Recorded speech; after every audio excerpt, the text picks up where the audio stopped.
Hey! Good. Oh no, I'm vanishing. I'm just going to be a floating head. It's very cold here, so I have to put my caftan on that's fresh out of Nimbin. Morning, Spurs fans. Paul Hotspur hippie here. Hope you're all doing well. I'm a bit sad today. I'm a bit sad today because I found out that my local representative in England, Boris Johnson, has resigned the seat of Uxbridge and Ruislip, and I'm very sad about that. But I'm sure, rest assured, because Boris is Uxbridge through and through, you'll still see him knocking about, doing his shopping at the pavilions for his 50 children, having a quick half, a cheeky half in the 3 tons. He won't be going anywhere. He loves Uxbridge, man. Uxbridge, the end of the line. You know, you've reached Valhalla when the train stops at Uxbridge. He was probably knocking about in Regals back in the day. Maybe he was dancing, doing a running man to Snap's "I've Got the Power" when he thought, aha, idea. But now all that pesky, now he's out of the House of Plebs, where you've got to rely on all that pesky democracy stuff.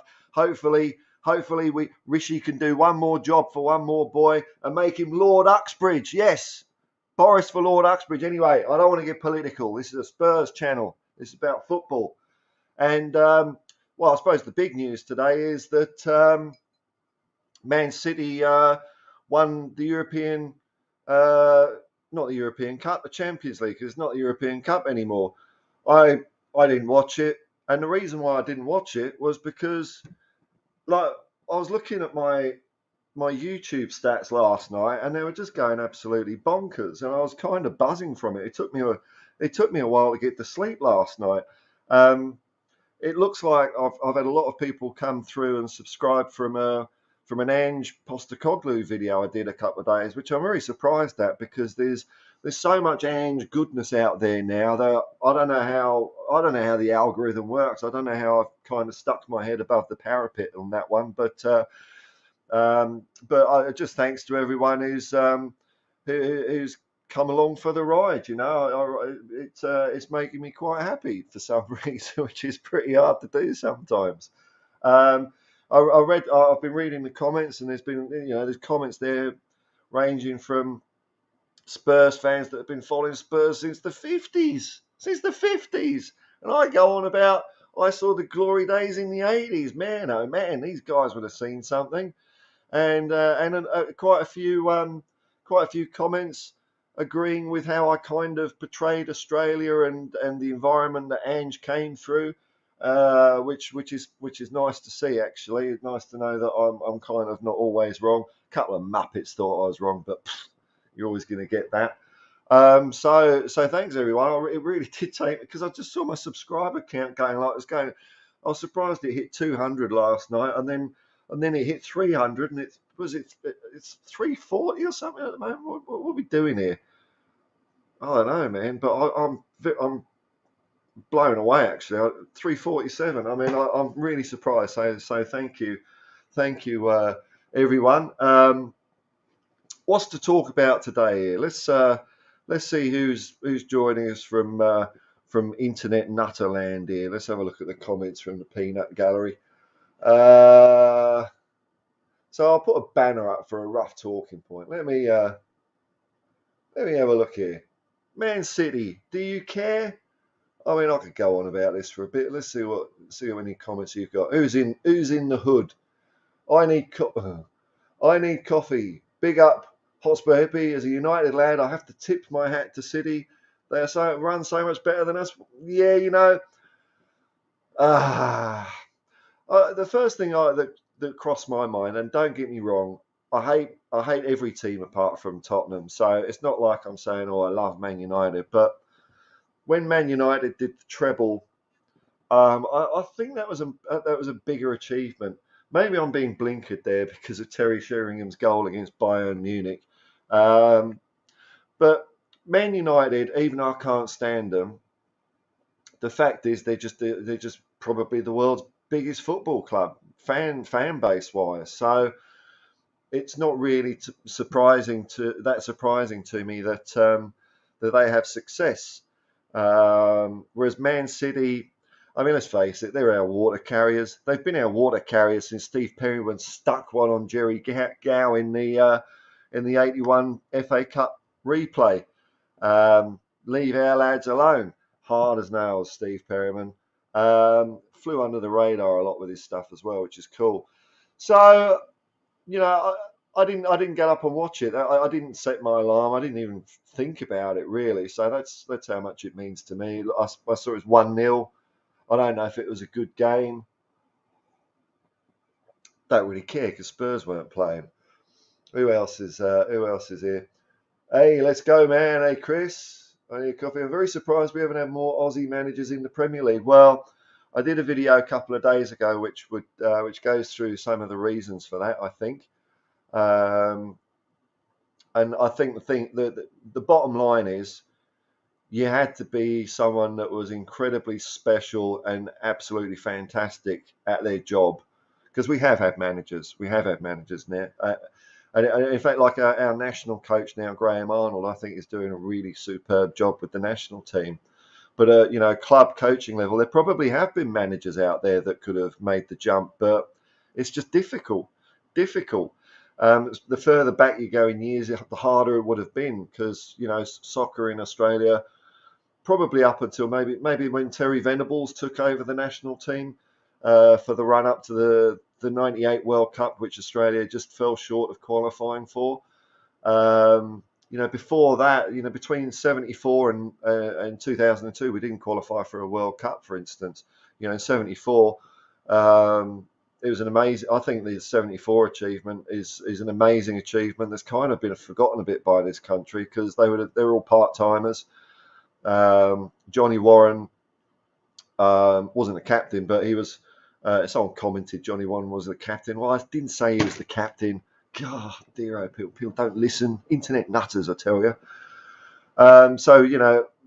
Australian soccer, not quite in the doldrums. I wouldn't say that, because it had fierce support, but just breaking out of Australia incredibly difficult. So you see the product, I guess now. Ange is the first guy that's done it. He's brilliant, and I'm sure that there's many more that will follow him. I need coffee. I think Postecoglou can do wonders for Spurs. I don't doubt it, man. I don't doubt it. I believe it with every fibre of my being. But football's a funny game, I might have egg on my face, but I don't think so. It'd be worth it for the ride. I'm just going to enjoy it, even if it all turns to crap. I am a happy clapper. I am a dreamer. I don't see what's the point in being a football fan if you're just going to be bloody miserable about it all the time. The whole point of football is to, lift the human spirit. So I'll dream, because look, things have turned to shit so many times with Spurs over the year. I know how I'm going to feel. I know I'm going to feel bloody awful about it. And if I've had a bit of hope and dream in the meantime, that doesn't make me feel any worse or more disappointed. It just means I can have some happy times in the meantime. But I'm really up for Ange. I'm so excited over this coming season. I agree the standard was much more difficult to win in 1999 in Europe compared to 2023. Well, yeah, I mean that's. I didn't even really think of that angle. I need coffee, but you're probably right there because Europe, the money is not in European football anymore. A lot of the leagues, it's not as spread out. The Premier League is just give me all your money, give me all your money, which I really don't like. The same as just as the Premier League is grabbing all the money from Europe. The Premier League is also grabbing the money from every other, lower down league club in the country, and I'm just wondering if the bubble's going to burst at some point. That's what I think about that, because it's been a while since I looked at this figure, but I was looking at the average transfer fee for a player, or the highest average, or however it was, and I might have looked at this sort of around COVID time, but there was a drop off. It may have peaked maybe 20. I might be way out on this. I'm just going from memory, which is a bit, full of Swiss cheese. I think it may have peaked around 2018, 2019, and since then it's been easing off. So, the amount of super clubs that go and buy those big signings for, 100 million, 150 million, whatever, the pool of clubs that are spending that sort of money is decreasing. So, when you've only got 3 or 4 or 5 huge clubs that can just write blank checks for players, the value is going to come down because there's once they've got all their players, then the next cab off the rank is you're probably talking about maybe the 6th best central defender in the world or something like that. There isn't going to be the money there for it. I'm wondering if the bubble is ever going to burst. I don't know. I mean, they are squeezing every cent out of people with, ticket prices and subscription fees for streaming this and streaming that. And if the product doesn't keep living up to, what people want, people are going to start switching off a bit. The only problem against that I see is that whereas back in the day, people would be more inclined to support their local club, whoever that may be, because TV games were rare. You might have one a week. The big match, dong, dong, dong, dong, dong, dong, dong, dong, and a match of the day. So if you wanted to enjoy and go and see football, you'd have to go to a game. Whereas now, because of all the branding and bullshit, Premier League, every match is a clash. Every match is important. It's do or die, and you're talking about Fulham versus Crystal Palace. It's like, oh yeah, okay, do or die, okay, I think you are talking it up a bit, Premier League. You know what I mean? But they've now been doing it since 1992, so there's a whole generation of fans out there that perhaps instead of going and seeing a local club, they've followed a Premier League team, and so once you're a fan of a football club, you're a fan for life, aren't you? I mean, there's swings and roundabouts to it. I mean, on the other side, it's quite exciting that, when I'm going around Sydney, I see English football shirts. I mean, that's pretty cool. Hopefully, though, with Ange getting the job, excuse me, I haven't got a cough button. I've just got out of bed, just having a cup of tea. Hopefully, with Ange in charge, that might do something for the game in Australia, and maybe people that have never really thought of soccer or football in Australia will start looking at it. And I'm all for that. Really, the wider spread of football, because I think it really is. This might sound like bollocks, right? But I do think that football is a really powerful thing for the good of humanity. I really do. The more we let out that, frustration and love, or agony and ecstasy, maybe even a little bit of hate, harmless hate though, we come away balanced, I think. And if you haven't got any outlet for that, then that's when people get a bit pent up. They're more likely to get a bit bolshy, and then you take that stages further, and you get extreme tragedy. I mean, I'm drawing a long bow there, I must admit, but I think sport in general, let's say sport in general, is very, very good for the human condition. It's like it's controlled warfare. No one gets really hurt, and I think that's a really good thing. So, I used to be. I'm going off on a tangent here. This is what I usually do. Um, Years ago, I suppose I was one of those people that kind of poo-pooed the United States getting involved with soccer. It's like, oh, bloody America, blah. They got their American football and silly sports that no one else watches in the world, and they can be world champions of baseball because no one else plays it. But especially the last World Cup, when I saw the United States team play, I thought, you know what? All aboard. Let's all get on. Let's all get on the football train. What the hell? We're all the same, man. We're all one people. We're all brothers and sisters. Come on in, America. And I thought it was interesting. I thought America had a different style of playing. That's one of the great things about football. There's so many ways to skin a cat on it. And America had their own way of playing, and I found it quite entertaining to watch. So, good on them. Come on in. Oh, geez, I don't know if waffled, don't I? Anyway, let's. The comments are getting past me. Francois Parker's Emporium. Yo, yo, yo, yo. Hey, Yasarian, brother. Welcome back, man. Welcome back. There's only 11 people. Looking. Look, I don't want to get political. But it's great to have a member of the oldest civilization on earth as a Spurs fan. It's fantastic.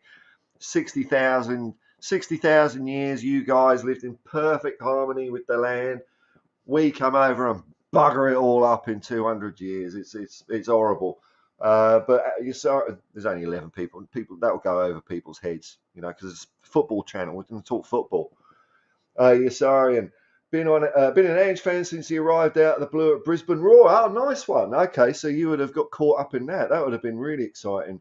Feel very proud of his achievements, and now chipping away at my Spurs knowledge thanks to folks like you, Paul. Big up, mate. Come on, you Spurs. Well, there's some great stuff out there. I mean, not that I know all the channels, but the ones that keep me up to date with stuff, because I'm a lazy bugger. I can't be bothered doing as much research as other people.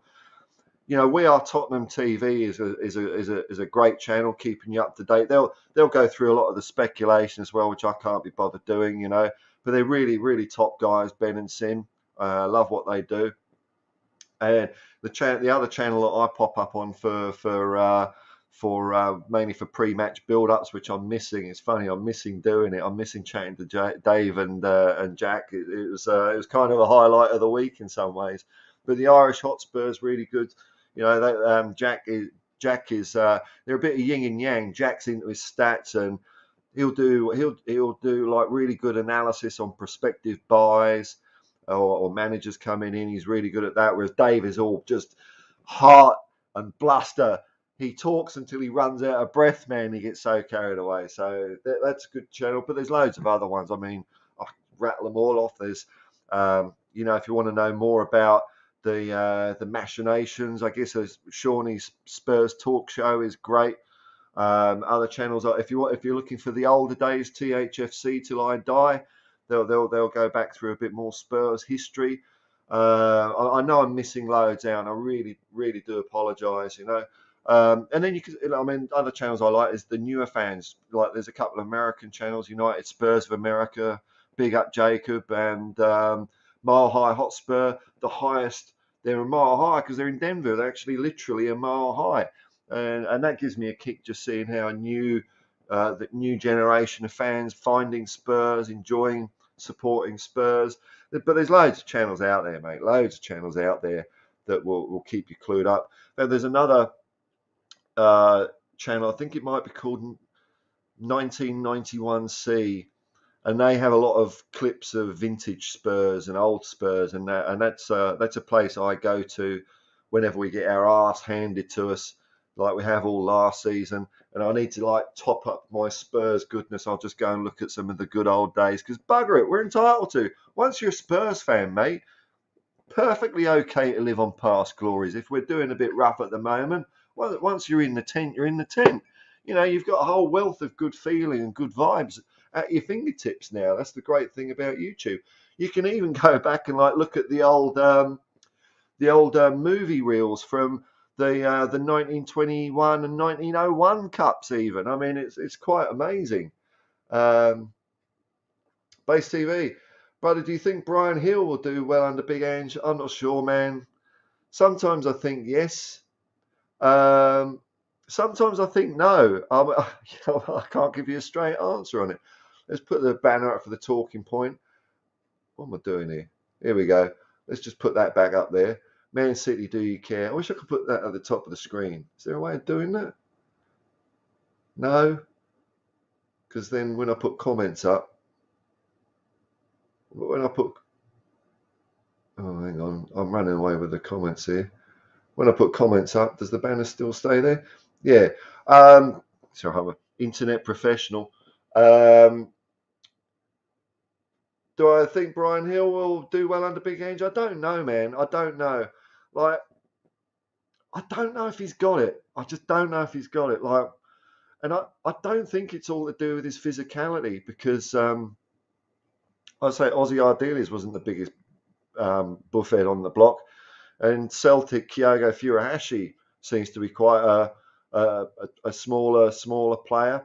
But you know, a player like Kyogo, he's always running. He's got a great first touch. He's got an immaculate finish. And the thing I really like about Kyogo is just rapport with the fans. You can just see the guy's got a great character, a great personality, and he really tries hard. Now, if I think I'm right in saying that Kyogo didn't actually play for Yokohama in the J League. I might be wrong on this, but it was the first signing that Ange wanted to get over the door at Celtic, because he was just so impressed with Kyogo's attitude and just demeanour on the pitch. So I would prefer to get rid of Gil Messi and get in a Kyogo. I really like the cut of Kyogo's jib. Man City, anyone care? Let's have a look if there's any comments on that. But I mean, look, I go off on tangents. So you internet nutters are quite welcome to go off on tangents. If you spark my talk muscle, all well and good. I need coffee. Big Ange likes to. Big Ange likes to press really hard with inverted fullbacks. Look, when you start saying phrases like that, man, my brain starts clouding over a little bit. But I have looked into what an inverted fullback is, and I kind of get what it is. And you're right, I mean, he does like to press really hard and create overloads with inverted fullbacks. You know, I've said this before, but when people talk about Ange's strategy, or excuse me, tea's just hitting me, man.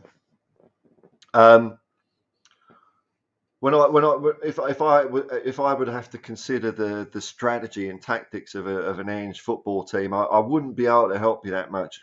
I kind of run out of steam of my tactical knowledge when I can say he plays four at the back and he's far up the field, you know, putting pressure on the other team, always trying to win the ball back, which I guess people would now call a high line and pressing.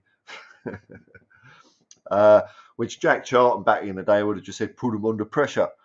But as far as the positioning of the players, to me, it looks gorgeous. It just looks like players are running all over the bloody place. It just looks like chaos, artistic chaos, where people can express themselves and they bang in a hell of a lot of goals. And it's always exciting to watch. It's kind of that total football kind of style that we used to have at Tottenham that's been missing for many, many years. So, yeah, I'm sure you're right. I need coffee. I'm sure you're right. Chris says, have you seen Kang In Lee, the next Korean superstar? No, I haven't. And like just as my tactical knowledge is pretty sketchy. My knowledge of players outside Tottenham is pretty shallow as well. The only games I really watch are Spurs games, maybe England internationals and Australia internationals. So I only see players when and I've watched a lot of Celtic last year as well. So I only see the players involved in those games. So I don't know. You tell me. You tell me. What do you reckon, Chris? Does anyone reckon? Is he someone to watch out for? I've got no idea. There's been an 8% increase in season tickets for Old Trafford in 2 years. And look, even though I hate Man United, and I hate Man United fans, if you know what I mean. But I mean that is a disgrace, isn't it? It really is an 8% increase in season tickets. I mean, how much money do these guys need? And for all people are opposed to Daniel Levy, and I'm certainly one of them. I'm not saying this to make Daniel Levy look better, because I don't really. I think that's almost impossible. But I think you've had a real rough trot there with the Glazers, man. I mean that kind of epitomises that that succubus. It's kind of they're horrible, aren't they? The way you know. I get it in the world we live in this crazy world we live in, this stupid world, planet stupid. It's planet stupid, let's face it, where through the course of time, you know, these people, these rich people have taken these clubs as their playthings, and generally the way they'll make money out of it is when they sell it to the next muppet that comes along. And that side of it I don't really care about, because that's just them making the rich people making profit of the other rich people. I'm kind of all, I'm not all right with it, but it's like nothing to do with me. If you want to trade money with each other and buy yachts and shit, that's up to you. But what the Glazers did, which I think was absolutely disgusting, was, and I don't understand how they did this. I don't understand how they do this in the world of finance, but Sean Butler probably understands it. I certainly, whatever way you could explain this to me, I think it's morally reprehensible, is that you can take a club like Man United with no debt and kind of not have enough money to buy it. So you have to borrow the money, and then you go, abracadabra, that debt now belongs to Man United. So the Man United fans have been paying the interest on the debt so the Glazers could have the club, and they're flogging it, and they're going to make a squillion out of it. So what they've done is absolutely the lowest of the low, man. So I really feel for you, even though I hate you. I really do feel for you, man. And the way they take dividends out of the club as well, and you see it here, wankers like Simon Jordan on Talk Sport saying, well, they invest their money, they're entitled to take their dividends, that's what business is. Well, I know that's what business is, and it's bloody wrong. I don't like the idea of profit in general, but we don't want to get political. But 8%, that's huge, man. Huge. Disgusting. Absolutely disgusting. Big up, Paul. Must be early in Sydney. Wake and bake. Not quite wake and bake. Wake and tea. As I was saying earlier, I didn't get to sleep until about 3 a.m. Hang on. Let me put a cough button on here. I've got to have a bit of a cough. Sorry, man. There we go. I didn't get to sleep until about 3 o'clock. Which is really unusual for me, because I find as I get older, I'm more in tune with the sun. I follow the sun, so during winter, I'm usually in bed by 7, 8 o'clock at night, and I'm up at 6, 7, 6, and in summer I get up really early. So it kind of takes something kind of weird and wonderful for me to get knocked out of that pattern. I mean, watching Spurs matches knocks me out of that pattern. But I was just absolutely blown away by how many people have come to the channel, and especially from watching the Ange Postecoglou video. I was really surprised that caught wind, because there's so much Ange stuff out there. I mean, last I looked, it's like got 2,500 views, which is I mean, bloody hell, man. So, what time is it now? It was 9 o'clock now. So, yeah, I probably had about 5 hours sleep, which ain't enough for me. I usually have seven. Seven does me nice and sweet. So I'll probably have a bit of snooze later on today. Might do a bit of fishing later, or if I don't catch fish, I might as well just call it ing. Where are we going here? Just remember that there's a talking point. Trying to run a tight ship here. You internet nutters are pulling me astray. Keep me to go on tangents. I need coffee. The Premier League is richer than all leagues. That's why we get stuck with players like Maguire. You know, when I see a wage like that, man, you know, I kind of think, I mean, I'm shit. Surely I'm worth 10 grand a week. Come on, Premier League club, sign me up. In fact, I'm rubbish, right? So Arsenal, sign me up, 10 grand a week, put me in the first team. You won't regret it. Little do they know. I'll be on the pitch for 5 minutes. 5 goals will be going past me, and I'll be cheering at the clock end or whatever they call it these days at Chateau Arsenal. At least we didn't have to move. You've moved, but you know, Arsenal have got form for moving around. Let's face it. Shamu says, I remember when they were the Queensland War. Well, that must have been going back a bit. My knowledge of was that in the NLS days? Because Ange was probably, when was he Brisbane Roar? 2010, 2011, something like that. So the A League would have been going a wee bit. I mean, the A League is really boring. I find it. Here we go. A bit of banter back. Some Spurs fans are really snobby. You've had the likes of Mourinho and Conte, and it hasn't worked. I suppose you're talking about maybe some Spurs fans saying like Ange's, we deserve better than Ange or something like that. You know, in fairness to the fans, and I think people are trying to drum up a little bit of an argument over this one, because from what I can see with my eyes, and this is watching, I watch a lot of YouTube Spurs stuff. I quite enjoy it, having it on in the background if I'm reading, or just if I want to know what's going on at Tottenham. So when I see Spurs YouTube streamers, well, I don't really pay too much attention to the cesspit of vipers that Twitter is, but on there, I'm generally seeing that Spurs are all on board, Ange. There's just one or two dissenting voices, and that's fine. I'm not even going to bag them, mate, because I'm so convinced that Ange is going to do a good job that they'll come on board, and a lot of the ones that are singing Ange's praises, maybe they were a bit sceptical to start with. I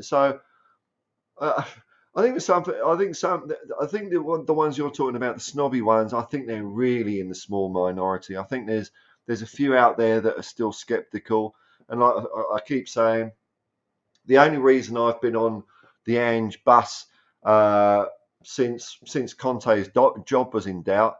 My first tweet about it was March 22nd, 2 days before he got sacked, is because I've seen Ange so much. You probably out there have seen that interview he did with Craig Foster when he was Australian youth coach. Now, I remember seeing that live on TV. That was the first time I saw Ange Postecoglou. I didn't really know him from the South Melbourne days. So that was the first time I saw the guy. And although I wouldn't have thought, I want that guy in at Tottenham, I did like the guy. I thought he stood his ground really well, and I thought the interview was being really out of order on that occasion. Craig Foster, I mean, he loves Australia, he loves Australian football, and as a humanitarian, Craig Foster has done a lot for a lot of people that need a bit of a break in this country. But on that one particular occasion, maybe he was feeling super passionate about the youth team not doing so well, but I thought he was out of line with Ange on that one, and I think Ange stood his ground well. So even me, I wasn't on the Ange bus back then.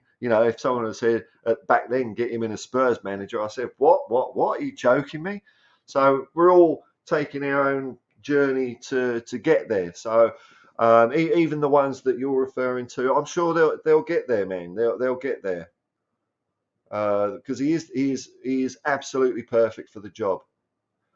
Bada, assalamu alaikum wa rahmatullah. Big Ange will end Man City's dynasty. You know what, man? Some people may say that's a big call, but I'm with you 100%. I've got a good feeling in my bones. I've got a inshallah. Hopefully it will happen. It will happen, man. But who knows? Maybe it's already been written. Who are we to know? That's the thing. We just see this story unfold in front of us. Smash the likes, people. I don't want to badger people to do that. I might say it once in a while, but I kind of figure if people want to like and subscribe, they will anyway.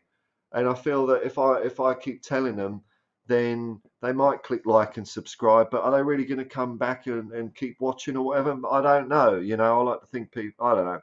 I know that seems to be the done thing, and it probably works. But I appreciate the sentiment. I hope. Maybe I don't think I'll be going on about it much. Just like Ange. Ange has got no set limits. No set limits. He just wants to push and push and push. And as for this channel, I've got no idea, man. It seems to have started off well. I'm the main thing is I'm actually having a lot of fun doing this. So it's been a lot more fun than I expected. I have had fun going on other people's streams. And I'm going to continue to do that for sure. But it's just nice to have your own place, isn't it? Where I can kind of set the tone. And kind of what I want to do is I want to create something that I would want to watch, which might sound a bit egotistical, I suppose, but that's all I'm trying to do here, man. But thanks, Chris. Chris could be a Jota at Spurs, or maybe Jota could be a Jota at Spurs. How about that? Shamu, okay. Kyogo was player of the season in J League when Ange bought him. I didn't know that, man. So well, there you go. I mean, there's a this is the thing. There's so much talent, in so many places in the world. It is the world game. It is the world game. Kids are playing this everywhere, and I think that a well balanced team has like a couple of superstars, a bucket load of homegrown players, and a couple of surprise signings from I think Graham Roberts came from Weymouth. Stuart Pearce at Nottingham Forest came from Wealdstone. So there's kids playing football everywhere, and because when it comes down to it, I don't think any times have changed that much. Football is one of those avenues that gives kids a way out, just like music can be, or maybe the doors have even closed on that a bit with all, streaming. I mean, record companies always found a way to exploit musicians because musicians are, I guess, a bit like footballers. They're not necessarily doing it for the money. The money's kind of a byproduct. It's not their main focus, which is why, sadly you hear of footballers once they retire, maybe. Well, no, this is still happening because you've got to bear in mind where, there's more footballers than just the top leagues here. Footballers, when they're finishing their careers, finding it a bit tough because money's not been the concern. Maybe they haven't been careful with it. I certainly haven't been careful with my money, here I am. And, I think it'd be good for clubs to both Premier League and lower down divisions to do more to take care of players that have given so many people so much joy in their lives. I mean, people love the game. And if you haven't had the motivational desire or skill, in my case, to play football, you can live vicariously through these players, and they give a lot. They give a lot to people, and it really makes me quite sad when I see a player down on his luck. I don't know how I've got onto that, but yeah, no, there's lots of players out there: J League, K League, lots of leagues that I don't even know the name of, man. So, you know. Okay, so he played at Vistry Kobe. So, okay, I was right. He didn't play for Yokohama, but Ange Vissel Kobe. So, and he played with Iniesta, you're saying. Okay. All right, sorry. It sounds like this season's budget will be relatively limited. I'll tell you what, man. You're a new Spurs fan, but you're up to date with how we operate pretty quickly there, man. Can Ange build an EPL effective squad in his likeness by purchasing gens from other leagues like he did at Celtic for 6 million or so? Well, I think he can. It's going to be more than 6 million. We have got, Celtic, a bigger. I mean, Celtic are a massive club, fan wise and affection all over the world, but financial wise, they're nowhere near as big as Spurs. So fans could argue whether Spurs or Celtic are bigger clubs. That's a matter for people to debate. But on a pure financial term, Spurs are a very rich club. So we would be operating at a higher level than Celtic, and we should really be operating at a higher level than the likes of Brighton and Brentford in the Premier League. Not up there with the Man Cities or whatever, but you can see how successful finding a bargain has been for Brighton. I think Spurs are in the position where we can find, that next level of, bargain. So instead of the $6 million player, we'd probably be looking at the $20 million, $30 million player, and maybe in for key positions we would have to spend more, like for a goalkeeper. We'd have to probably spend big cash because everyone knows Spurs needs a goalkeeper. So, that's not going to help the price. But I think it's entirely possible, given the artificially imposed financial restrictions by our lovely owners, that we could build a very, very successful team in the EPL, because when you've got that right guy in the job, magic happens. Magic happens. So long as they give him a pretty free rein to buy and sell the players he wants, and maybe I'm being hopeful, but I like to think that's been the case, man, because they've given him a 4-year contract, and the rumours around, if you believe those Fleet Street meathead hacks, is that Ange interviewed very well. And Ange would not have bullshitted them. He would have told them straight, this is what he wants to do. He's a straight shooter, Ange. So I'd be very surprised if, Levy has got form, though, of maybe getting managers in on a promise and then totally going back on it. But I think with Ange, his demands are going to be lower. He's not going to want Bastoni, but Guardiola, Pele, I don't know, Socrates. So I think we actually have a chance with this guy. Glazers are leeches, mate. We're one of the biggest revenues in world football. We should be competing with Man City, but we're not even close. I think you're right, man. I think you're right, and, I've already, even though I hate you for being a Man United fan, I feel for you. I do have empathy for you because it's disgusting. Postecoglou, this is correct. Yes, I've done my research on this as well. He grew up a Liverpool and AEK Athens fan. Now, those two things, they were the things that led me to think that maybe Ange would not be interested in the Spurs job. I had a feeling he might hold on at Celtic and really do something even more special there, with an eye on the Liverpool job when it came up, when Klopp eventually burns out, or his teeth explode, or his head just twists round. Klopp has lost the plot. You heard it here last year on probably the Irish Hotspur. Klopp has lost the plot. Because when you start seeing managers throwing their toys out the pram, bad mouthing referees, complaining about teams, they didn't come here to play football. No, man. Excuses. That's the pressure showing, man. So that was one thing. But the other thing, him being an AEK Athens fan, Levy and Enoch, I think, was like part owners or owners in Athens. So that might have given Postecoglou some maybe knowledge of how he runs clubs. And I thought that might put him off, because I don't think, I might be right, I don't know if that ended well for Athens down there. I think they built it. They did a bit of a Tottenham built stadium, and then I don't know. I think they're back on their way now there. But if there's any people who follow the Greek league, let me know in the comments. What it did, as Enoch and Levy got a reputation over there. I don't know. So I was happy that Ange has chosen Tottenham. He chose us, man. He chose us, which it warms my heart, because it means, despite all the crap we've been going through, a football guy like Ange still sees that deep down Tottenham Hotspur is a great football club, and that makes me happy, man. He wouldn't have gone to any old shit. Shamu caught a few snappers, man. Okay, nice one. Yeah.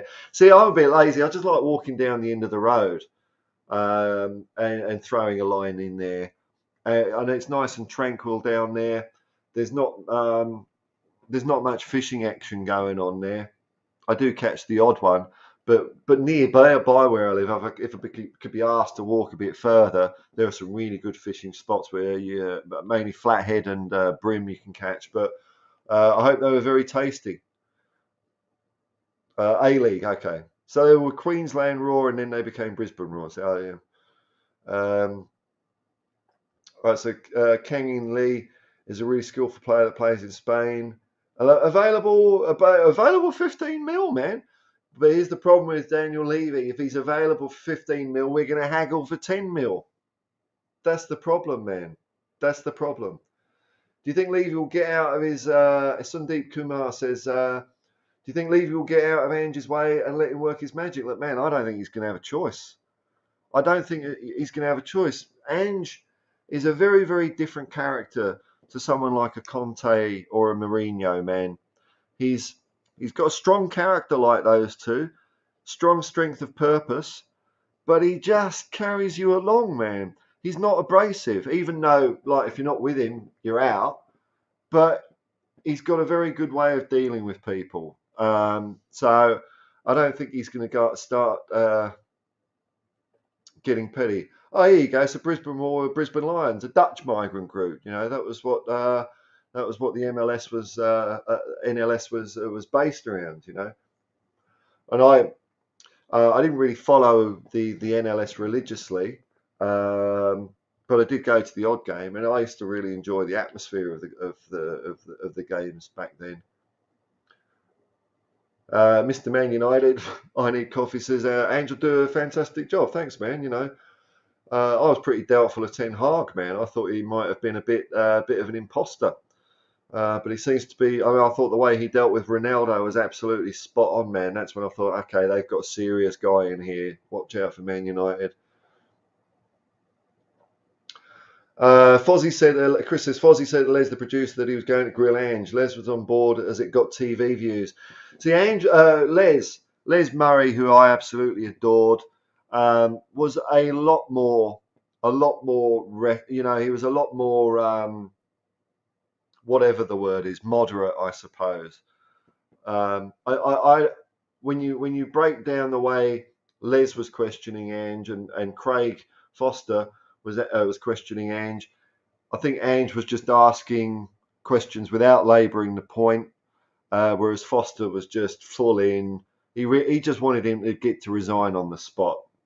I mean, I loved Les Murray. I talked about him in a video yesterday, but I thought him and Johnny Warren, as someone coming over from England, I was really worried about soccer in this country, because I love soccer. I love going to matches in England, and I missed that. And Les and Murray just made it feel like a home from home soccer wise, because they were so passionate and knowledgeable about the game. They were great, and you can see it now in Australia that those two, sadly, God rest their souls, that the coverage and push for it's just not the same. It's just not the same, sadly.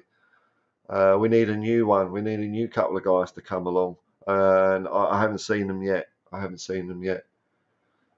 Steady as sharp. I'm glad that you made your own channel. Thanks, man. Thanks, man. Oh, okay. There's someone blowing smoke up my arse here. I'll have some of that. I need coffee. I love that about you, to be fair. You don't push the likes on people, and it makes me want to sub. Anyway, well, people do the way they want to do. I mean, that's just the way I want to. That's the way I want to do it, man. I don't want to hold a gun to people's heads, but I get how that's the internet work. But it's just not. And I'm not saying so. I'm not saying it's wrong for a second, but I just can't be arsed, man. Really. Yeah, Celtic are a huge club financially. Dermot Desmond is a billionaire. I guess Celtic could be financially rich as he and the board want. I guess you're right in that. But the thing I'd say that we've got in common with Celtic is that Dermot did interfere a lot with purchases at Celtic, and Ange was kind of the guy that really, like I say, talked him round, because once, and I'm sure even Levy will bloody see this. Once you won't see a feeling like it at White Hart Lane, man. Once Ange gets going, and you'll see the way the players are picked, and after such a bad time we've had, when we start getting the results, which I don't think will happen for a bit, I think we're going to have maybe an iffy start to the season. There'll be enough to see progress, but I think we're going to, by the time the end of the season comes along, we're going to be on fire, man, on fire. And I think in the past where we've dropped the ball to push on, the stadium's the stadium, and we got the money to do it. I mean, if Levy doesn't treat Ange right, I'm going to feel probably more disappointed than I've ever felt as a Tottenham fan. I mean, I always continue to support Spurs. That's the bloody awful thing about being a football fan. But that will be a sad, really sad day, devastating day for me if that happens. But we'll go on, because you know what? At the end of the day, it's not Levy's club, it's not Enoch's club, it's our club. It is our club, and they might be the absolute shittiest custodians that we got at the moment, but I can kind of, to a certain extent, rise above it, because at the end of the day, it is our club. It's not their plaything. It's the fans' club. We make the club, and it's that kind of bond that makes the club to me, not him. So we'll always go on, man.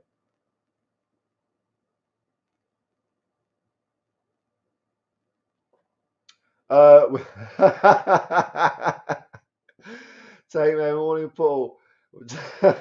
Just watched the video stating that Spurs are linked with Jadon Sancho for 50 million and Longley for 6 million. Thoughts? Oh, dude, yeah. I hope Ange has something to say about that. But oh God, what are we bloody doing, man? You're trying to poke a stick at me, man. You're trying to poke a stick at me. Good on you. Good on you. That's a good one. Depends on investment. Brighton have not won a trophy at 121. Keep selling and not investing in the squad. I disagree with you here. Coffee. I need coffee because. God, I'm talking so much. I'm feeling a bit faint. I've got to calm down a bit. Let me lie down here. I'm hyperventilating, man. Would you believe it? What a twat, eh? Let's get relaxed here. It's all right. I'm not going to get all OnlyFans on you. Whenever you send a like through, something mysterious will buzz off camera. I'm just resting. Here we go. See, I think what Brighton are doing is playing a very smart game. Yes, they are. They're buying players cheap and selling them when they reach a certain value. I think, don't want to vanish, man. When they reach a certain value, but they are accruing money at the same time. So, at the moment, don't take these figures for red. This is just like a back of the fag packet example.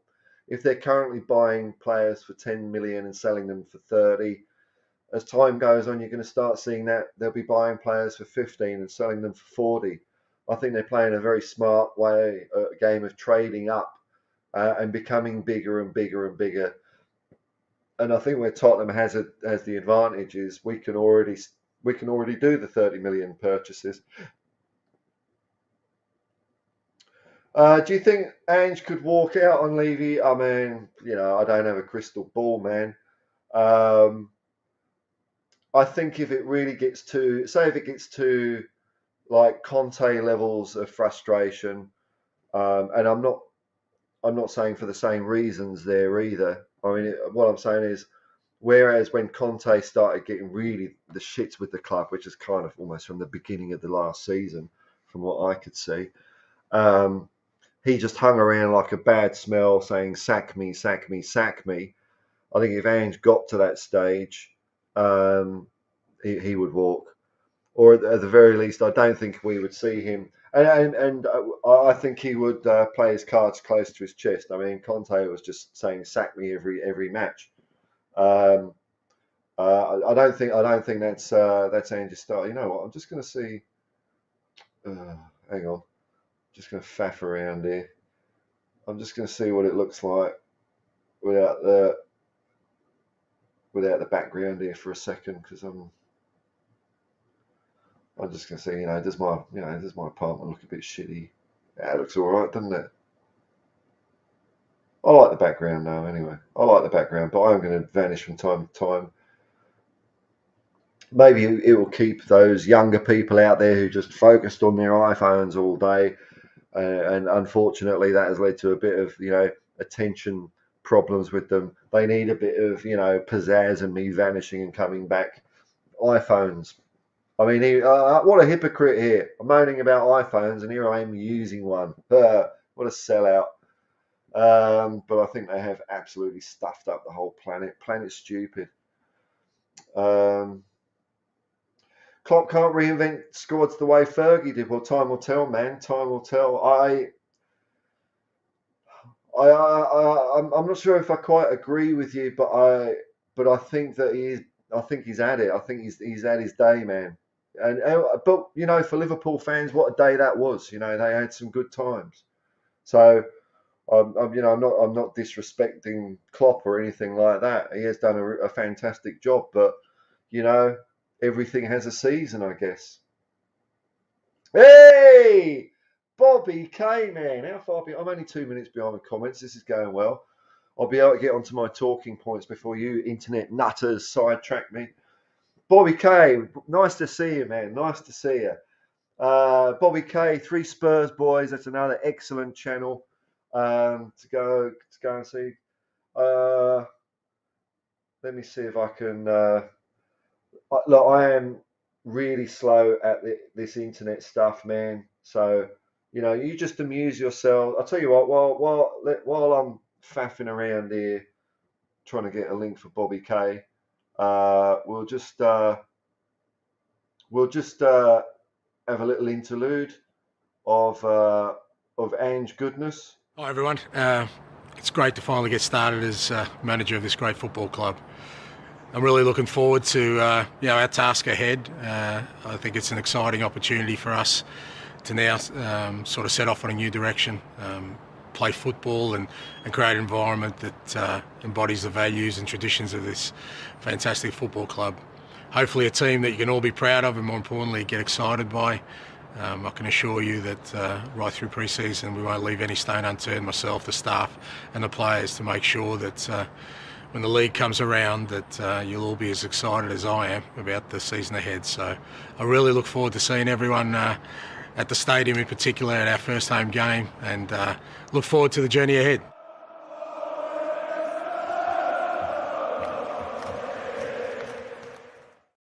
There, I'm nearly there. Hang on.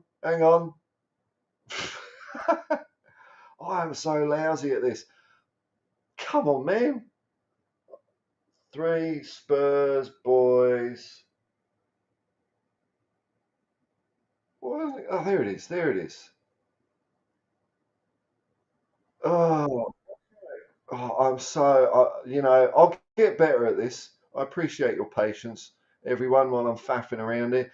I actually did this on my iPhone, but then I realised I can't paste from my iPhone to my PC, so I'm having to do it then on my PC. I thought Ange would give me enough time there, but here we go.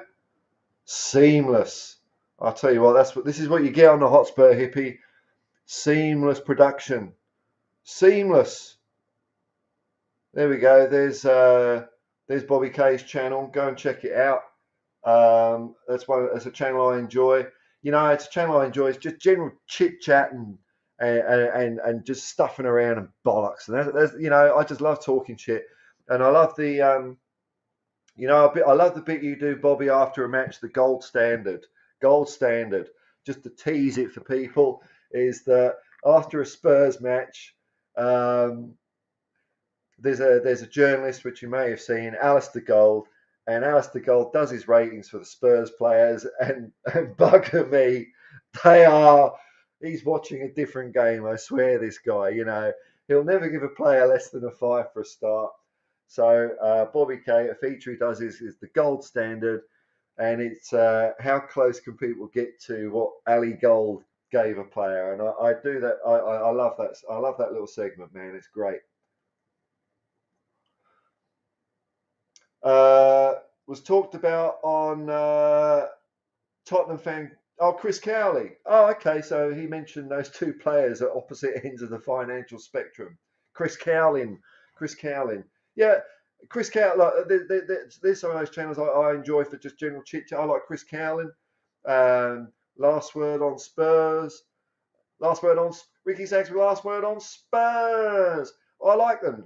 Sometimes I'm just in the mood for that kind of vibe. I do like it. So Chris Cowlin, he just strikes me as just being a complete Spurs nerd. I enjoy it.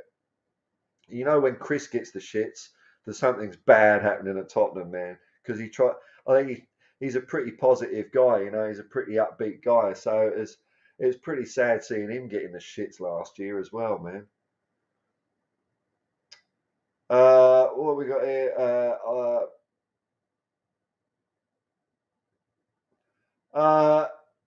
Look, Goldbridge, he's not my cup of tea. But Chris Cowlin, I think he's great, man. I do like Chris Cowlin.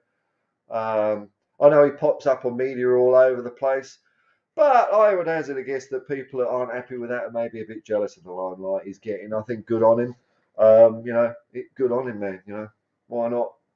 He seems to be him and Ricky Sachs seems to be the fans that the media go to.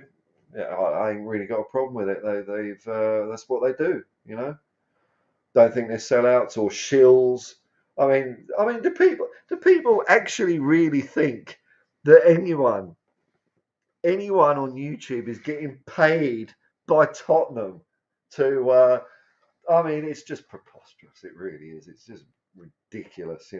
I, of course, am a huge Enoch shill. You don't get quality threads like this, thrown out the back of a bus. This is, I've got expensive tastes, as you can tell, expensive habits, and I need a sugar daddy like Daniel Levy to keep me well heeled, man. So I'm Enoch in all the way, Daniel Levy in all the way. Thanks for that filthy lucre, mate. Thanks for that filthy lucre. Sandeep Kumar, based on what I've seen from Ange in the past, what do you think he'll do with Porro and Udogie? Will he sell them or coach them into playing left back role, considering we just bought them? Well, the short answer is I have no idea. So whatever follows is just me talking crap, pulling shit out of my ass, because I have no idea, man. I'd say generally at Spurs, our recruiting has got us into such a mess that I think we've got about 7 of these bloody wing backs at the club. I totted it up once and it came out to 7, which for 2 positions that I think are a bit of a fad. I got no bloody idea what a wing back is anyway. To me, it's just a fullback that can't defend and can't be a winger, and you call him a wing back. Bloody useless. And we've got 7 of the buggers in the club. Porro, though, he's showing some real class going up the pitch. I could imagine him as a winger with them, maybe Emerson behind him in defence. I think those two give you a few options, actually, Uh, let's see if Emerson keeps on improving, I mean, hats off to him how he was up against it with the fans and everyone, and I was slagging him off. The only guy that wasn't slagging him off was Nick Barry, who pops up on, I think he pops up on Three Spurs Boys, and he pops up on We on Tottenham TV, he pops up all over the place. He was always in Emerson's court, and I think he's been proven right thus far. Udogie, that's a player I'm very, very excited to see at Tottenham. I don't know how good a left back he is, really. Again, he might be a winger, but we have got a left back problem. We've got a gap there. We haven't got a player that can fit that role. Ben Davies, I'm sick of the sight of him, to be honest. He's average. He's been like, he can have a good game, but then other games he'll get absolutely blasted. Sessegnon has been very, very disappointing. So, I mean, in an ideal world, I really hope that Udogie can be a decent left back that's got a bit of flair, And that doesn't seem wing back to me. I go back to the likes of Chris Hughton. He was a fullback that got up the pitch, So I don't get this whole wing back shit. It's all part of this bloody five at the back nonsense that I just want to see banished from football, especially from Tottenham. It's not the Spurs way, that crap. AEK Athens rejected Ange the day before Ange got the call up for the Celtic job. I haven't heard of that, man. Hey, I like your what do you call it? What do you call those things? Are they called avatars? So he's taken a $5 note there and stuck Ange's face on it. I love that, man. Love that, man. It's cool.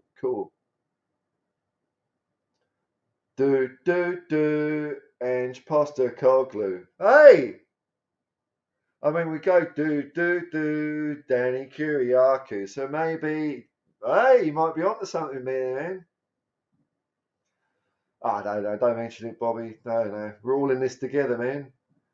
We need to get you on the show. Like, I wouldn't say I'm an internet whore, but we're all in different time zones, man.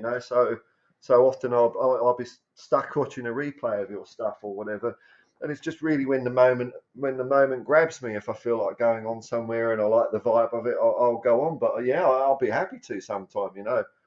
Happy to be up for that.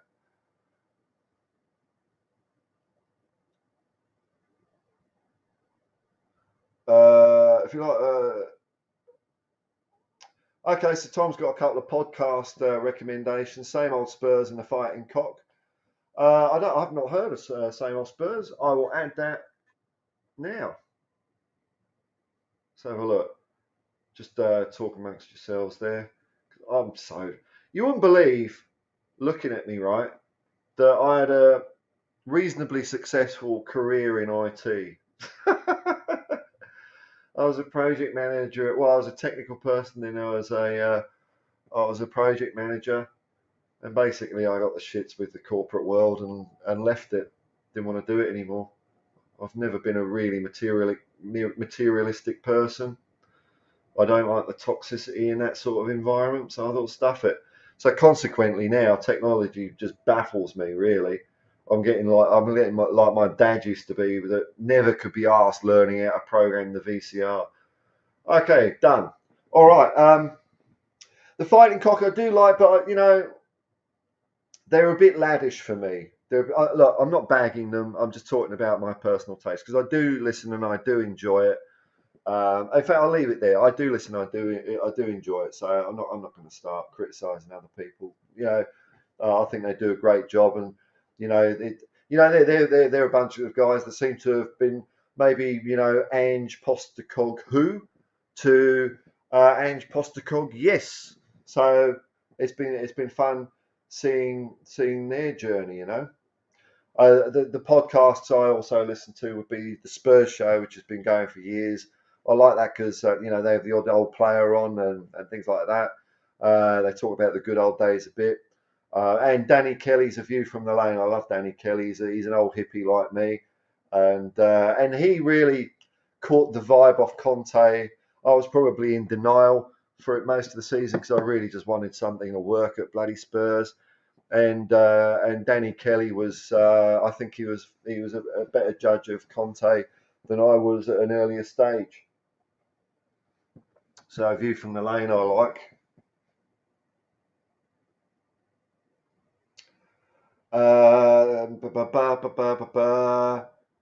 Bobby K, Bobby K. Internet news flash. Bobby K is admitting corruption. Spurs have offered him money to stop talking about them. So, dear, oh dear. Well, it ain't working, is it? It isn't working. They need to up their game. Let's see you driving around in a couple of Lamborghinis out there. We're talking Lamborghini money for that, man. Lamborghini money. Milk 'em. Milk. I say milk Enoch back. Good on you, Bobby K. What's happened to my bloody talking points here? You're distracting me. Hang on, where's my banner? Oh, there it is. Man City, do you care? Obviously not, because no one gives a shit. No one's talking about it. I mean, I'll just go through these because we've gone off the rails a bit, haven't we? I try and run a tight ship, but I just have fun talking shit, man. I'm really enjoying this. It's like being down the pub here. This is why I've liked going on other Spurs fans channels because living in Sydney. I mean, I've got a couple of my friends kind of interested in Spurs. And one guy, a friend of mine, really recently, actually, because I've just been banging on about Ange Postecoglou so much, and he's a Greek guy, and he's like getting his mates into Spurs as well. But for like day to day talking about Tottenham, no one here. What have I got to talk to? I mean, I suppose I could talk to my gold medal, which I don't want to talk about that. But so going on Spurs channels has been really great for me now. And now doing this is even easier. I just lie on my ass on my couch, have a cup of tea. People seem to be watching it. I'm enjoying doing these live streams. I was going to go out for a walk and do like a bit of a stream of consciousness video, but I really wanted to get stuck into it. But I will be doing those. I like going out for walks in nature and stuff. And if once I've grounded myself and I feel like interfacing with a bit of technology, that's when I did my Ange Postecoglou video the other day. I was just all at one with the world. So I will be doing some of those. That's called a teaser in the biz. Here's my other talking points, which you internet nutters are bloody ignoring. Are Spurs being tight in their goalie search? And Kulu, keep or bin. There you go. Anyway, back to the peanut gallery. Let's see what you nutters have got to say for yourselves. Don't even know where I am now. Bobby K. I might be missing a few. I'm sort of skimming a few here. I'm almost getting to the stage. If I start spending 10 minutes on each comment, I can't get to the end. So, I'm gonna have to do what other people do and just skim a few, man. And because I'm talking on my own, I can't just flash them up because then I'll just start talking about them. So, you're paying. Hey, I tell you what, man, Bobby. Is it? Do I feel like having people on? I might do a stream later where people come on. I'm just enjoying this at the moment, But I mean, generally, I've got an open door here. But I'll just bleed these comments till they're dry,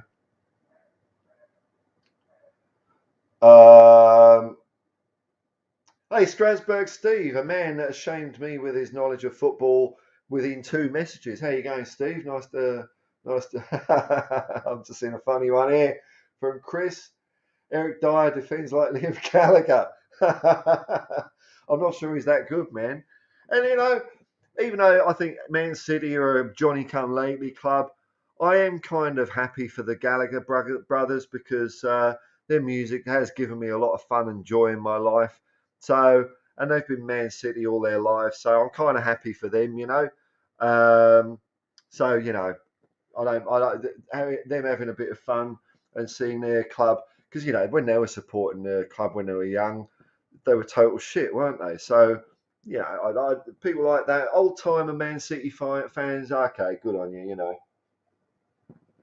But as for you as a fan base and Man City as a football club and an institution, I can't stand you because you're not Tottenham.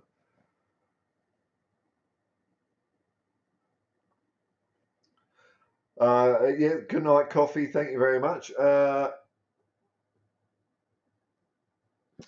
that Verloc? Is that an L? Verloc? Verloc? One of those subscribed from your Ange video. Good stuff, man. How good. Oh, thanks, man. That's really cool. Really cool. I'm surprised that video kind of snuck through. So very glad to have you watching, man. Which of our players would you say is least suited to Ange Ball? Bloody hell, man. I take it you might be new to the Spurs world, are you? Fuck me. Okay. Pretty much our defence. We haven't got a goalkeeper at the moment, but that's more of a quality thing because they are just rubbish. This is where again, the short answer is I'm not sure, but I will, for entertainment purposes, try and pull something out my arse here. When I look at the midfield, I'd say we've got some good options there. We've got Udogie coming in, Porro. If Udogie plays on the wing, he might play at fullback, which covers one of the 4 slots there. Emerson's got the other slot. Centre backs, man, we need centre backs. Crying out loud, we need centre backs, or one at least. Romero might be okay, but we need one. Like before we buy anyone, we need a centre back and a goalkeeper. If we faff around buying James Maddison and we don't sort that out, I'm going to be pissed off. But further up the pitch in midfield, I think Højbjerg's out, unless he somehow plays a holding, more defensive, mopping up midfielder role. Don't know if he's got the chops for it. I'm not a big Højbjerg fan. I know many are though, but I just see him as standard. So I'm not sure about Højbjerg. Ange is very attacking. I'm really excited to see the likes of Bentancur when he comes back from injury. I think we want to see more. I want to see more of Pape Matar. I'm not sure how he fits into the Ange system, but he's a very crisp one-touch, two-touch player, quick on the ball, quick off the ball, and always running. He's got a good engine in him, so I like it. I think Ange likes players like that. So I really hope we see more of him. I think he's been so underused this season. Skip, I'm not sure about. Who else we got in midfield? It's hardly setting the world on fire. Up front, Kane can do whatever he wants. Kane is a complete footballer. I'm sure he'll be able to do whatever Ange asks of him. I hear people saying Ange likes to press. Can Harry Kane still press? He can score 30 goals a season in a shit team. They'll figure it out. And if Kane decides he wants to leave, then he'll leave. If he decides he wants to stay, he wants to stay. It's up to him. Either way, we'll be fine and he'll be fine. I think Son might do all right. Pressing is perhaps not his strong point, but I think he's going to be in an area of the pitch he enjoys more. I think he's been played a bit out of position. He's had a bit of a poor run of confidence, bit of poor form, but I don't think that's all his fault. He's a great player. Kulu is the one, which is why I say I had a talking point. Kulu, keep or put into the bin. Kulu's one I'm a bit 50-50 on. I don't know. Richarlison, I don't know. I'm not sure. So that was the long answer, Veloc. But unless you're name, I don't know if that's how I'm pronouncing. I apologize if I'm not pronouncing your name right, but the short answer is I really don't know, and I have absolute faith in Ange Postecoglou. Yeah, no worries, Bobby. We'll sort it out. We've got WhatsApp in the somehow. We'll work it out, man. Let's have a. Here we go. I need coffee. Last word on Spurs. Like some. Yeah. I like it. I love listening to Richard Cracknell on it. I think he's great. He's proper. He's proper Spurs. And the one that I tell you what, the one I really loved, and I did video it on my phone, was when they had Jar Wobble on it, and it was brilliant. And Jar Wobble is also on the Spurs show from time to time. But I was amazed because I did like a bit of Public Image Limited back in the day. And lo and behold, Jar Wobble, who is a fantastic bass player, and I can tell you this is someone who's, and I'm all right at bass. Bass guitar is my instrument, but Jar Wobble is so good at what he does. I was so happy to see a guy like that was a Spurs fan. And like he was on last word the Spurs, just swearing his head off, man. He went on a roll, man. He went on a roll. I wouldn't be able to do it justice if I said it myself. So I think what I'll try and do is, at some stage, if I get round to it, is just show, not this stream, but get the clip of him when he went off on one, because he was brilliant. He was brilliant. Danny Kelly's quality, yeah, I love it. I love, when he was, back in the Danny Baker days. And Steady as sharp, my partner is a Man City, so she's over the moon right now. Well, better get the old air freshener out. Looks like you're in for a pretty good night, man. Unless she's all exhausted from the match, then there you go. That serves you right for dating a Man City fan. I like this one. What's it all about, Angie? Cilla Black, although Cilla Black was a bit of a cow allegedly, but that could be another chant. Who knows? I'm looking forward to seeing what chants emerge out of the Spurs hive mind. I'm sure it's going to be great. I'm sure it's going to be fantastic.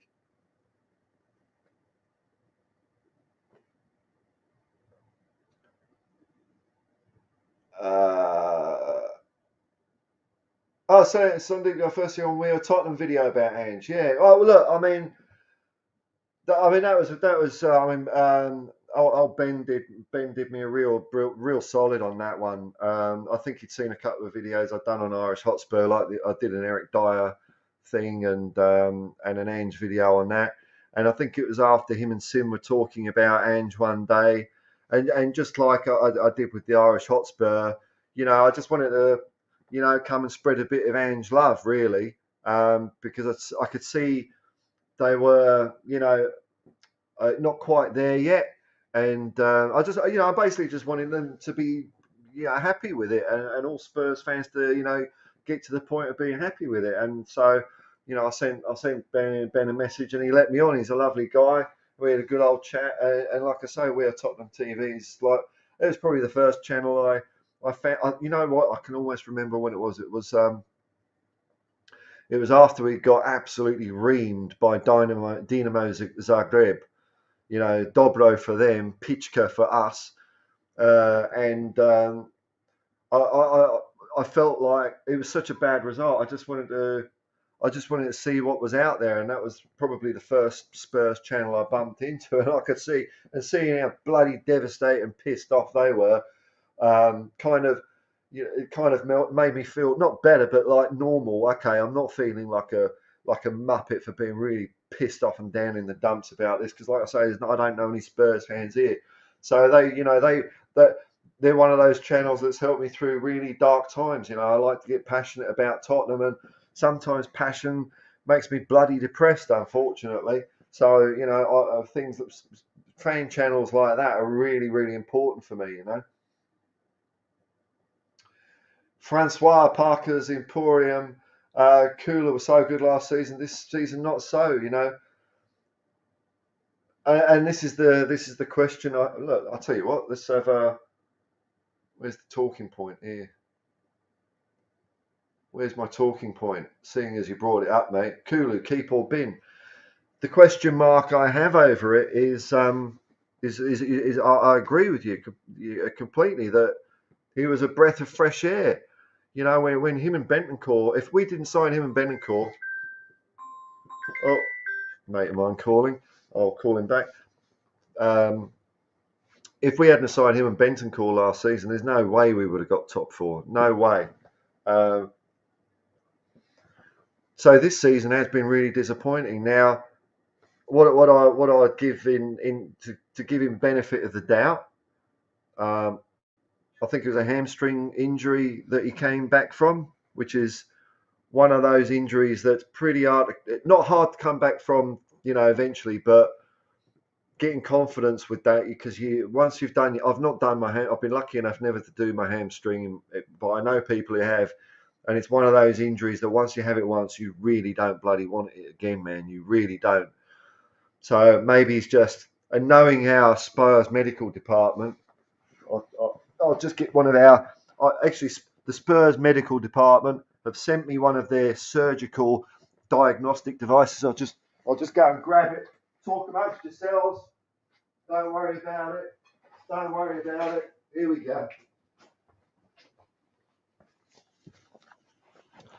So here's the Spurs medical. Cramp, give him the fucking hammer. Hamstring, give him the fucking hammer. It's like we've got Dr. Peter Sutcliffe in the Spurs medical department sometimes. Just, So who bloody knows what sore bones and crap we've done to him, We've got form. We've got form at Spurs for having a bloody shambolic medical staff. So it could be that. But then and also the other benefit of the doubt I'll give him is that loads of players were shit last year, weren't they? I mean, look at Sonny. Where did that player go? And with Sonny, I really think that because he didn't have, he had the facial injury, but he didn't have the hamstring injury, and he went off the boil. And I'm kind of thinking it might have just been in the environment, what they were asked to do, how they were asked to play, and they're professional players. But at the end of the day, I'm sure professional footballers want to play exciting football. I know they're getting paid a lot of money, blah blah blah blah blah. But if this is your passion and you're being asked to do something shithouse, you probably over the course of a season maybe lose that 2% in a game of fine margins, and that makes the difference between you being great and shit. So there's that in his plus column for me. They're all the sort of, not excuses, but reasons I could see for Kulu not being as good. On the downside, I have a niggling thing. Is he just going to be another player we buy that we've had a few good months out of and then turns to shit? Because that can happen at Tottenham as well. So I'm not entirely sure, man. All right, back to the peanut gallery. It's the problem with doing these streams. I just start enjoying myself too much, and I just go on and on and on. And I don't know what the optimal length for a stream is to get hits and likes and shit. So if I go on for hours, I'm probably going to lose people. I don't know, but I just do what I do. I just like it. That's what I do. I do what I feel like doing, man. Okay, I'm probably missing a few comments here. What time is that? 10:02. Bloody hell, I'm way behind. Sorry, folks. I'm just going to skip a bit here. Oh yeah, I'm back with the program here. There's some deeps.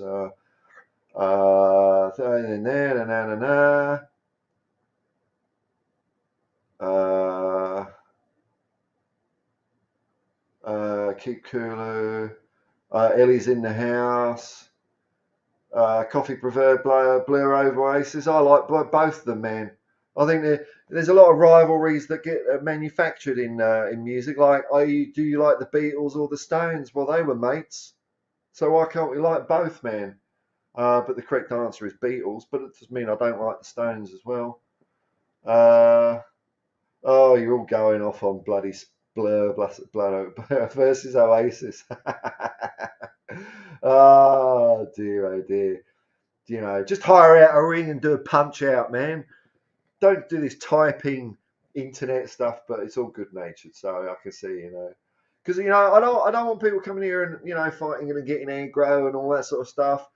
If you want to let that out, there's plenty of place to do that. I just want this place to be nice and chill, nice and chill. a bit more, a bit like Jacob, United Spurs of America. I like listening to him and Mike. Nice chill vibe, relaxed, that's my scene. Although when I do like feeling a bit feisty, I do go to other places as well. That's the great. Spurs is a big club. You got channels, whatever you want, man. Whatever you want. Crackers his quality. Met him at the protest at a pint with him and Boozer. Top. Oh, so you're at the protest, Tom? Oh, good on you, man. Good on you, man. I think you're doing some good work there with those protests because here's the thing, right? Whether it gets Levy out or whatever, I mean that's a big ask. But you know what? You're making the bugger feel uncomfortable, and that's what I like to see. I like to see him squirming at least. I like to see him squirming when people sneak a banner in. I like to see him squirming when a few black balloons go on the pitch. So if he's going to be at Tottenham, I'd rather he's not happy, and maybe he might make a slight change in the way he does things. But he's got form of not. So thanks for doing that for all Spurs fans around the world, Tom. Do I think Ange will raid Celtic for his proven players? Do you think he'll leave Celtic alone out of respect? I'm not sure about that. Football's football, man. Excuse me. If there's a player he wants, he'll get him. Did he bring Aida from Yokohama? I'm pretty sure he brought one or two Yokohama players over. I'm not sure on that, but no, there's no respect in football, man. I mean, look, I think the way he exited Celtic was as good as you're going to get, and I think he did give the Celtic fans a lot of respect the way he left.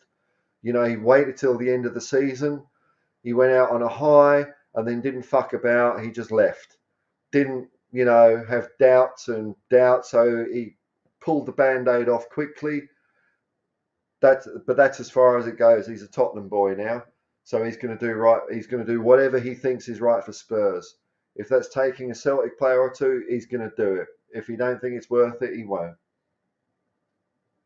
People are asking me about other streamers. I'm not really going to get into that because I don't know if I'm being like, kind of baited or not. So I don't want to get into drama. I will address that one. Do I like Henry Wright? Yeah, I do. I think I like watching him.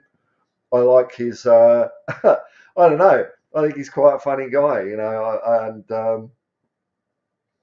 I mean, again, seeing how pissed off he is after a defeat has been good for me as well. But maybe I'll stop commenting so much on other streams and stuff like that. But yeah, Henry Wright seems like a cool guy. He's proper Spurs, isn't he?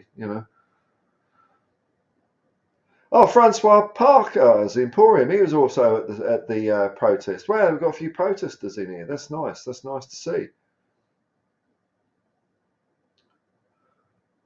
Sundeep, top 3 Spurs players of all time. In fact, look, I could probably dedicate. You know what I'm going to do? Maybe when I finish this stream and I go for a bit of walk, maybe I'll ponder that because answers do come to mind, but maybe it's something I'd like to sort of, talk a bit further at length at. So thanks for giving me that idea. At this current moment in time, that's what I intend to do. But when I get outside or whatever, something else might pop into my mind. So if I don't do it, it's not with the current intent of trying, but future Paul might be off on a different track. But that's a good idea, man. Thank you. Okay, or Ed's saying sign Kulu, but I have it in midfield 3, not on a wing. Yeah, maybe, I don't know. Could be. I don't know, man. I don't know. Tommy, so you've actually been going to protests and you've not gone to the ground, man. Fuck, good on you, man. See, that's what I mean. Like, so you're not giving money to them because that's my thing. If you want them out, stop giving them money. That's the thing, isn't it? And I get it if people are, but that's it. I mean, I like what you're doing, but I do also feel for fans that's what they do. That's their life. Not going to games is a bit much to ask. Giving up a season ticket, I get it.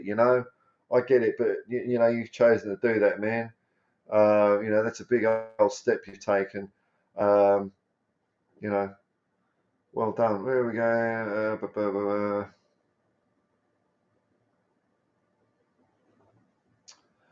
And so, yeah, your Celtic mate is also absolutely gutted. Look, I've kind of, I don't, no, I don't have any friends that support Celtic, but you know, I've watched a few Celtic channels mainly to follow what they think of Ange and his journey.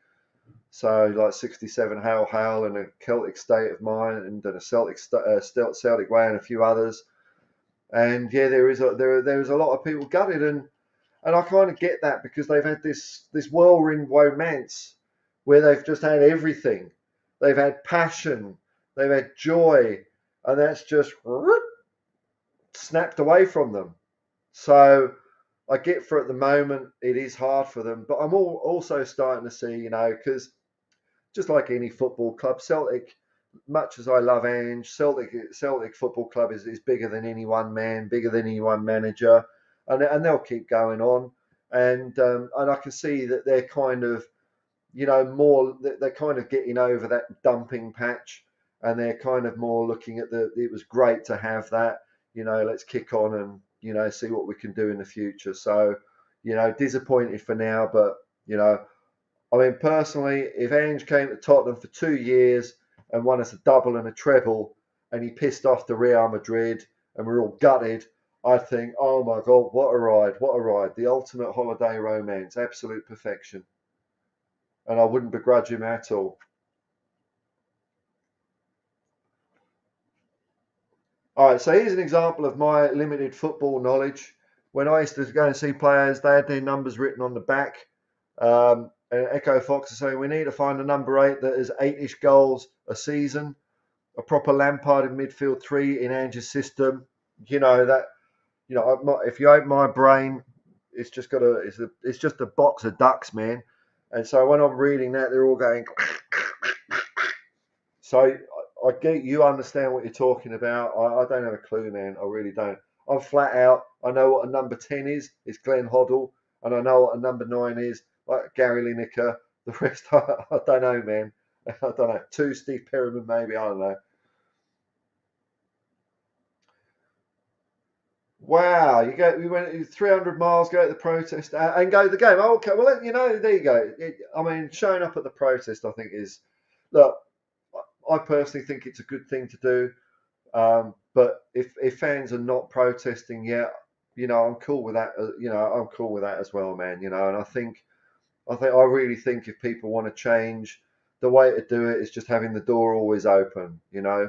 Not with internet drama and all that sort of bullshit, and saying people aren't real fans. Even if someone is an Enoch in person, they love the board and think they're doing a good job. I don't really have I don't, have much of a animosity or anything like that. I really don't, because some people just want to get on with football. People want to get different things out of football, and everyone gets what they want to get. But I'm definitely seeing, especially last season, more and more people had reached that point of going, fuck it. So that's the way I feel about it. Personally, if I was there, I would be protesting. But if people aren't protesting, I don't care really. People do what they do, don't they?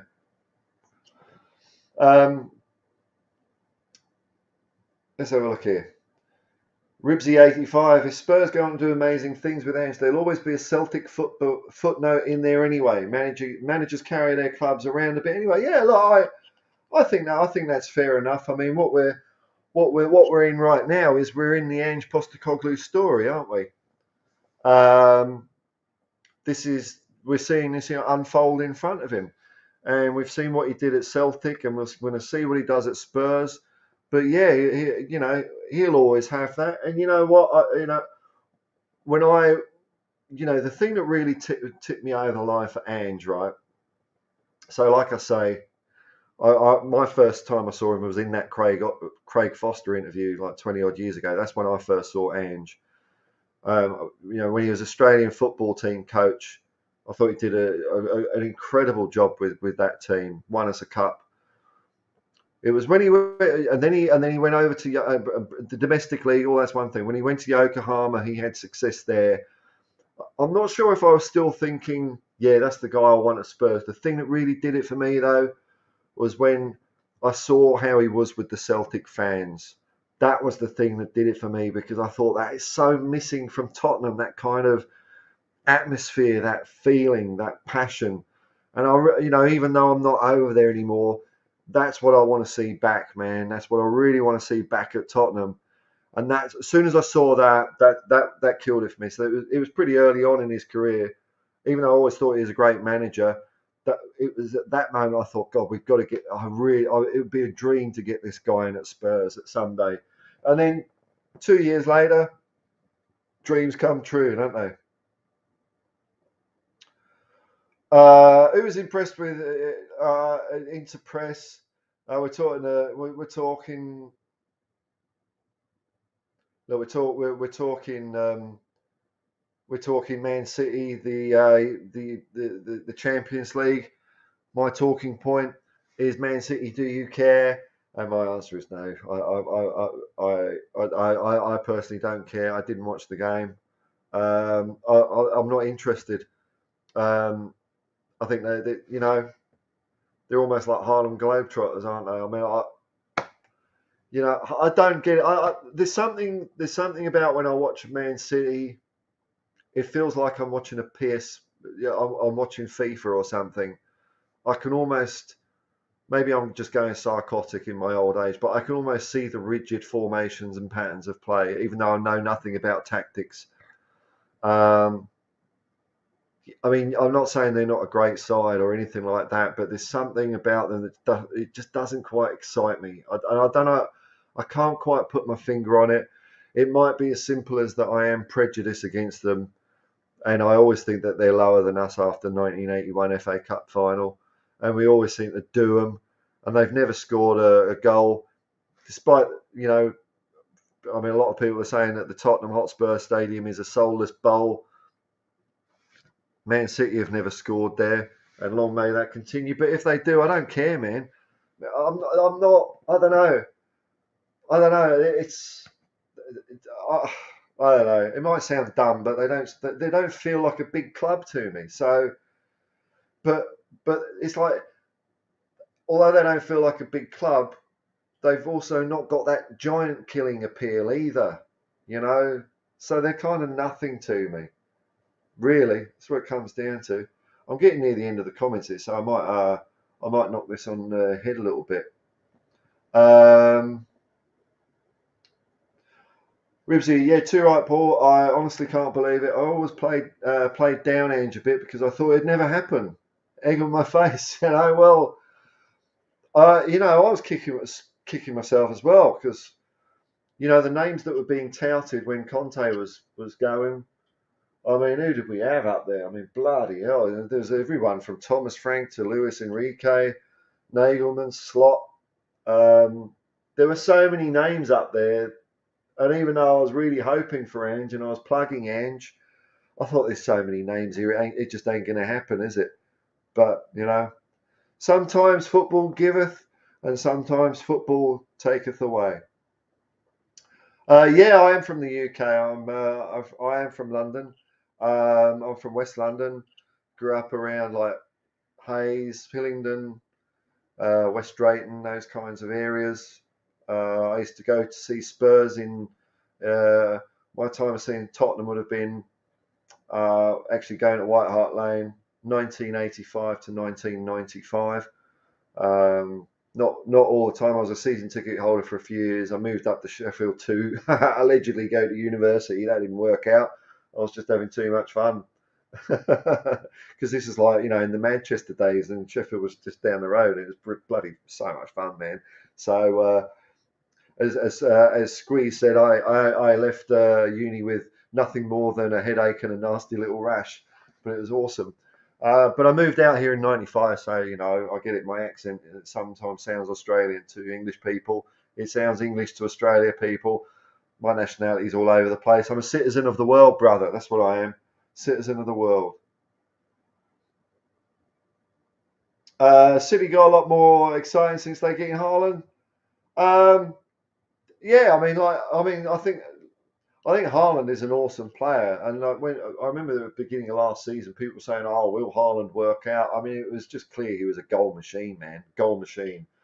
Um, but I think if Harry Kane had moved to Man City and they'd not put Haaland in, I think Man City would be a better team.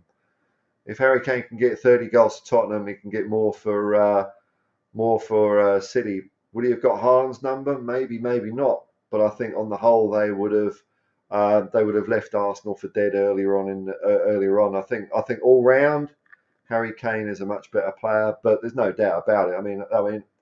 I do get a little bit excited seeing what Haaland does because he's just like huge and unstoppable. And in the game against us, there were a number of times like he was doing these crazy zigzag runs. He reminded me of Gary Lineker doing these runs that he wasn't getting picked out for. Sometimes what was like a proper centre forward. And you see it now more that we've got wider screen TVs, but you see it more when you see the game as well. Like the number of bloody runs Gary Lineker used to make, and also Clive Allen, and not get picked out is amazing. And then when they do get picked out, people say, "Oh, they were in the right place at the right time," and they've worked so bloody hard for that to come off. And I think Haaland's one of those players, and he's very strong on the ball. He's got a great finish, so he's a very exciting player. I don't begrudge him his success at all. He's a fantastic player. Yeah, there you go. I think Kane in that City team would have been unreal, but unlucky City. He's our boy. He's one of our own. Uh, Tom 81 says, makes me laugh when Tottenham fans go on about how City have done it. Just look at Joe Lewis dealing over the years. Yeah, I mean, Joe Lewis, has he done any dealing? Has he taken any bloody bit of interest in the club at all? I don't know. The only time I hear from mates of mine that still go to Spurs in England, I was speaking to one a couple of weeks ago, and like Joe Lewis only goes to the ground when it's anything but football, when it's like heavyweight boxing, because he likes to, heavyweight boxing is glamorous, isn't it? You mix with those sorts of people. He is probably at Beyonce shaking his ass or something. That's the kind of social scene that I think our owners are interested in. And I really do think that football is a little bit grubby for them. I think they're a little bit ashamed of us being a football club. And I think if they could have their way and wrap the whole football side of things up, I think they bloody well would. You look on our website and it's Tottenham Hotspur, da da da da da da da da da da, and it's like asterisk, and down the bottom in tiny letters, instead of it saying conditions apply, it says it's also home of the football club that play here. It's like they're ashamed of it. If Ange Postecoglou ever listens to anything I say, Ange, tap Daniel Levy and Joe Lewis up for a Bill Nicholson statue at the ground somewhere, man. Don't be so ashamed of the past. Don't do a Premier League and pretend you invented Tottenham Hotspur Football Club. You fucking didn't, mate. It was formed in 1882. So have a bit more history around the place. That's the thing that gets kids excited, man, because that draws stories out of grandparents and dads and grannies and aunts and uncles and all that sort of shit. There's fuck all. I see people getting excited over putting the clock back. Bill Nicholson statue, lick a blue paint around the place. The cockerel, bloody Tottenham blue instead of corporate fucking beige. I'm sick of it. I really don't like it, man. If you want to have a football club, run it like a fucking football club, for God's sake. I mean, that's basically what I think of Enoch in a nutcase. Oh, Jesus. Oh, fucking hell. I thought I was up with the comments here. Oh, bloody hell. I'm already on the push for... Get fucking out. 400? No way, man. Am I? I checked it this morning. Okay, 358. Nice one. Okay. Yeah, well, I'm surprised and an arrogant fuck though I am actually humbled by that, Shamu. Thanks to everyone who's done that. I'm not going to ask you to do it. That's up to you, man.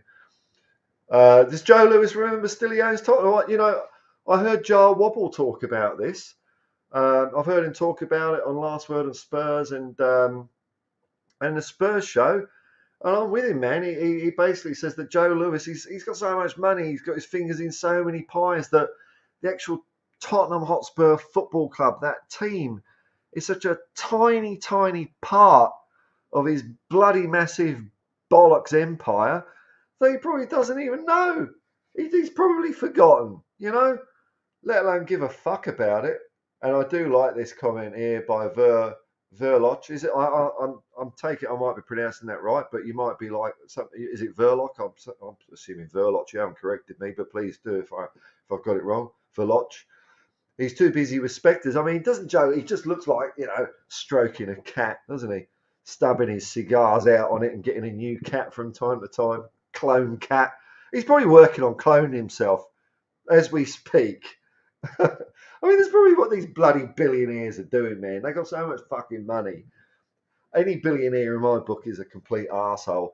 Who knows what the fuck they're doing, you know? And I'm not into all conspiracies and all that and the Illuminati and all that. I think all that's horseshit. But I think billionaires just act in their own goddamn self-interest. And so it just appears like they're all getting together to fuck us. But they're just doing it individually and they're doing a bloody good job, quite frankly. I've got no fucking time for them whatsoever. I'm not monetized yet, so I'm going to throw a few fucks around when I get talking about these because I just don't like that class of people. I really don't, and I don't like the way people look up to them. You know, you chuck in someone like Elon Musk, absolute bloody con man. People are kissing his ass all over the place. He's a fucking idiot. He's not a genius. Everything he says is bullshit, man. Bullshit. I don't know. Mark my words. He's going. You know, I wouldn't be surprised if he ends up losing an awful lot of money. That guy. Wayne, thanks. Nice going on with your fly, man. Yeah, thanks, Wayne. Nice to have you around, dude. Nice to have you around. Gary Lineker definitely got picked out on one of his runs versus Arsenal. Yes, he certainly did, man. He certainly did. He really did. I love Gary Lineker. Yeah, it was. I mean, that was exciting times. That was exciting times when, because at that stage, they sort of came in 88, was it? Something around there. So we'd lost Glenn Hoddle for a start. We'd already lost Aussie. We lost Graham Roberts. We shouldn't have lost him, man. He had a few good years left in him. We'd lost a lot of really good players. You know, that was kind of the start of the shitty ownership for me. We started becoming a bit of a selling club then, which we kind of weren't before. It was football first, money second. When Irving Scholar took over, the emphasis started to change, man. So come 87, 88, there was we weren't the team we were. I don't mean the 88 season where we didn't do so good. So when we got Gascoigne and Lineker in, it was hopeful times. And then we had Venables as manager, and we were doing really well. You know, 91 FA Cup. I think we finished third in the league that year. Really good football. And then it all went tits up because the furry walnut, Alan Sugar, started fucking about, cutting corners, man. What do you want that for? What? Knock it, kick him out, knock it down, and build another one and flog it. Oh, what a genius businessman. What? Do what? We want players. I already bought fucking players. Fuck off. What they want? They want drinking water on the team coach. That's cost, man. That's cost. We're a fucking business, not a football club. So, but Gary Lineker was a bright spot in that.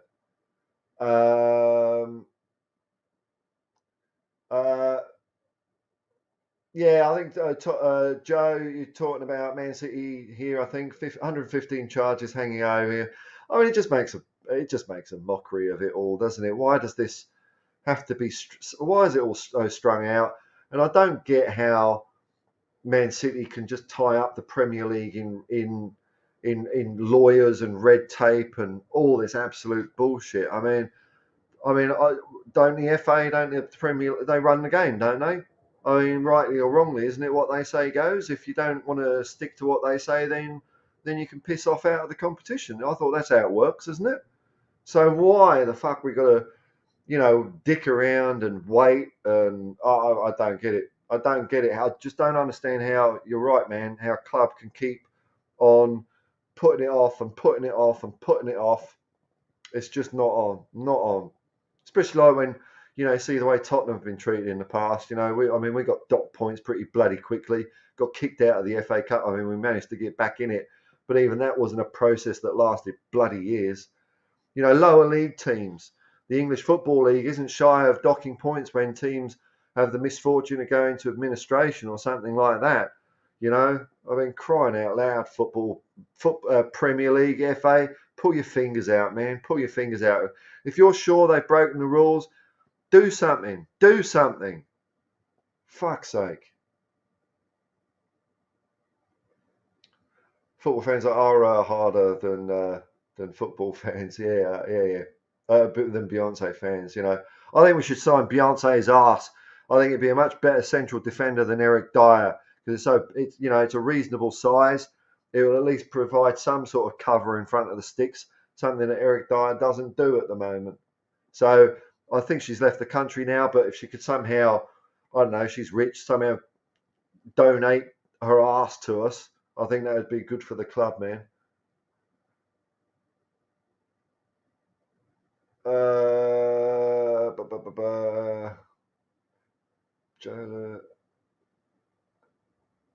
Okay, Verloc. Okay, got it, man. Here we go. It's Her Royal Highness, and I will bow. I will bow to Queen Ellie. I won't bow to that sausage finger, quiche eating muppet in the silly clothes and big house. Don't want to get political. I'm not going to get political. Queen Ellie. Gazza Tupert semen in his ass. Oh, you're making me smile now. It never gets old. I wonder if we can just have a quick look at that. I feel like having a quick look at that. That is a brilliant moment. Let's see if I've got the internet nous to do something like this. See, I use my phone as a kind of remote keyboard and mouse, and sometimes it's not on it. Okay, let's have a look. Gaza, goal, Arsenal, free kick. Let's have a look at this.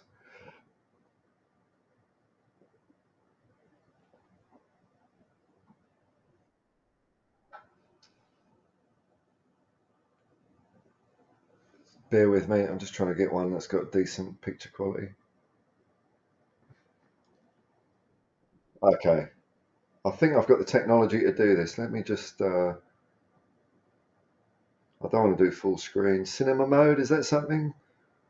I don't. Look, I'm not sure what I'm doing here, but we'll get the gist. Maybe. Okay. Present. Share screen. Make sure I get the right tab. Okay.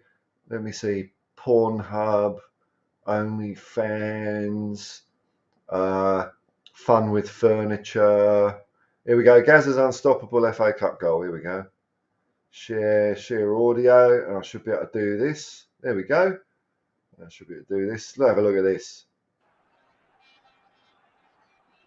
Maverick has gone forward with Stewart to the right, Lineker and Howes to the left. Is Gascoigne going to have a crack? He is, Oh! Brilliant! Look at it. Let's see that again. We're going to watch that again. Fuck it. Look at it. Is he going to have a crack? He is, Stewart Barry to the Davies. right, Lineker and Howes to the left. Is Gascoigne going to have a crack? He is, Oh, I say! Fuck. Brilliant! Fuck. Pick that out, Seaman. That Pick it out. is schoolboy's own stuff. Brilliant. Oh, I bet even he can't believe Pretty it. sideways. Is there anything left from this man to surprise us? That was one of the finest free kicks that this stadium has ever seen. Bang! Seaman got his hands, couldn't hold. Spurs have the lead. Paul Gascoigne, the scorer. There we go. Poor. You know what? I must have seen that thousands of times, but I still really, really enjoy it. I really enjoy it. Thank you for bringing that up, Ellie. That's why she's the queen, man. That's why she's the queen. Oh, I feel great now. Basking in the glory of Paul Gazza's free kick. Gascoigne. Vinny Samways.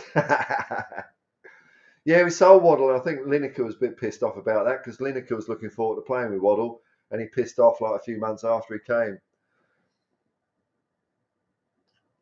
Tom says, remember when Sugar chucked Klinsmann's shirt on the floor on live TV?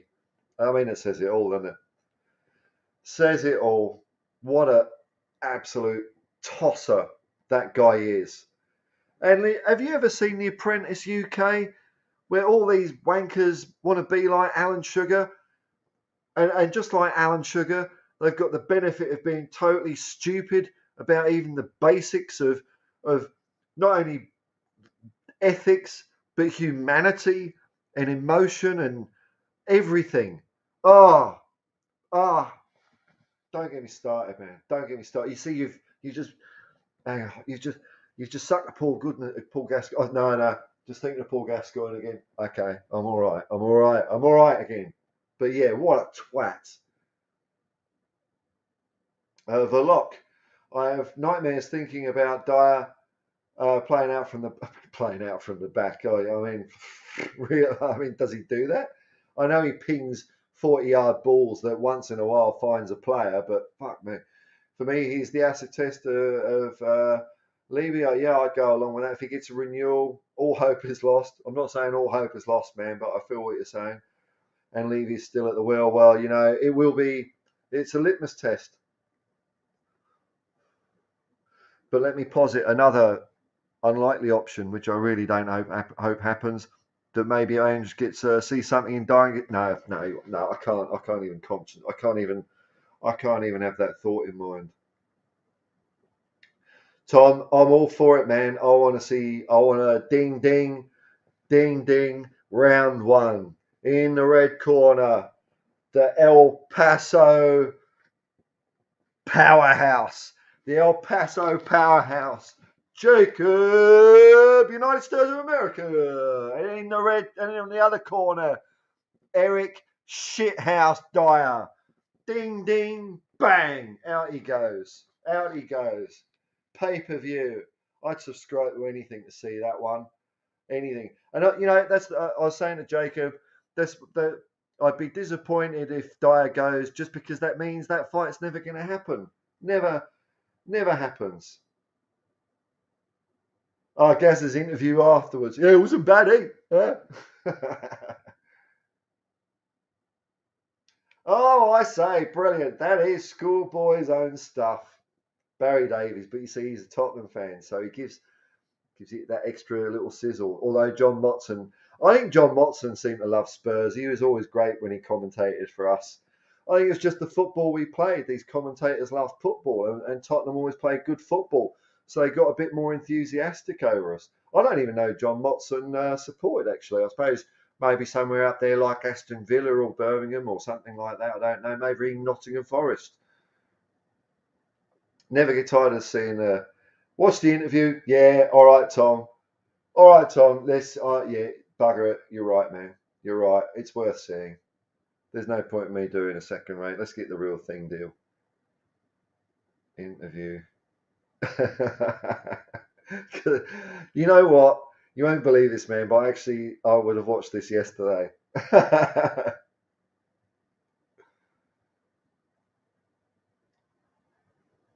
All right, here we go. Let me yeah, it's a good call, Tom. Good talk. Good call.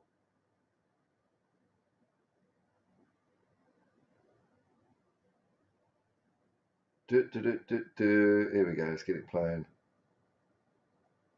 I contrast at the other end. That's a bit of a fairy tale, really. Happy, so happy. Couldn't sleep last night. I had to have a couple of injections because I was stupid. I had a couple of injections because I couldn't sleep. So nervous. I'm happy. I'm now away to get me shoot measured. Yes! What about your start to the game? It wasn't bad, was it? Oh,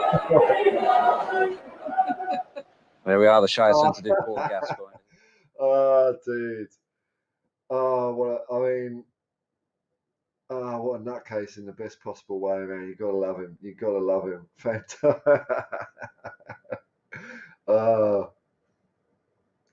Dyer can't play at all, yet alone from the back. He's not a footballer. I'm not in on a bloody Dyer down there. I'm thinking of like pulling up stumps a bit on. Oh, what does starred mean? Oh, I must have clicked star on your comment. I don't know how that works, man. I don't know what I'm doing. Oh, and I must say, Des, I think Motti was a Barnet fan. So good club. Jimmy Greaves played for them. Apparently scored a cracking goal for them as well. In fact, I think he's watching St. Greaves. Like Jimmy Greaves at that time. I think he was record England goal scorer. Billions of goals, and someone asked him what's his best goal, and he said a screamer against Barnet. I mean, and it was growing up watching St. Greaves and seeing him act so humbly. It took me a while to fit into my head what a great player it was, because I had an affinity with Ipswich Town, Ellie's saying, but his dad used to take him to Stamford Bridge. I read when Jimmy Greaves was still there. I go, well, I'll give him that. If Jimmy Greaves was there, maybe that's an excuse for going to that shithole Stamford Bridge. Ugh. Give me heartburn. Fucking Chelsea. Yeah, he did it. Tom, he did it. He did have a soft spot for us. I think you're right, man. I think Steady Shark, I think something other than melatonin was in those injections. I mean, it got him going or got him sleeping or whatever he had to do. He was a live wire, but astonishing. Gazza was one, weren't he? But he adored playing football. You could just see it in that interview. It says it all, doesn't it? I don't think. I mean, I can't really think of a fan or a player that shows that much football spirit, man. I really don't. Well, you know what? I've been going a couple of hours here, and kind of half of me wants to end the stream and sort of, I don't know, really. And the other half, wants to go on all day. But I think I'll have a bit of a recharge. I'll have a bit of a warmed up kebab that I've got in the fridge. The food of kings. And what I might do is I might go for a walk. I might bear in mind that point from Sunday about favourite players and moments. We'll see about that. It's an idea. Because, I mean, let's face it, there's bugger all happening. Because I do want to keep this channel fair, current. But it's the close season. Nothing's happening, is it? When Ange comes back on 1st of July, we start seeing a bit more of him, maybe a bit more activity in the transfer market, comings and goings. Then that's when we can get a bit more current, I guess. But until then, we'll have a bit of filler content, which people say, I enjoy doing it, and people seem to enjoy watching it. So I tell you what, I am going to finish it now, and seeing as I'm not monetized, I am worried about, because I don't know enough about it, getting copyright strikes and all that sort of stuff, and I'm trying to find out how I can possibly get permission to use this. Because I'd love to use this as my countdown timer, but I think I looked and there's like 7 possible different owners. So if anyone out there knows possibly how I can get permission to play this song, let me know, because I don't want to screw up my YouTube channel before it starts. But this is what I want to do, and I've got to play just 5 seconds.